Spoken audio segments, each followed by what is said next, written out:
সেবা করেও জানি মায়ের ঋণ কেউ পারে না মিটিয়ে দিতে তাকে কোনো দিন।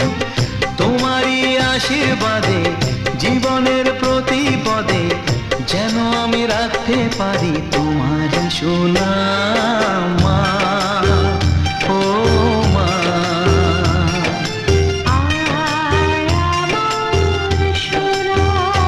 ও স্নেহের ছায়ায় ভালোবাসায় ঢেকে রাখে যে, অনেক জ্বালাশয় বুকে জড়িয়ে রাখে যে, তারই আঁচলে মুখ লুকিয়ে রেখে জীবন আমার কাটিয়ে দেব তোমায় দেখে মা।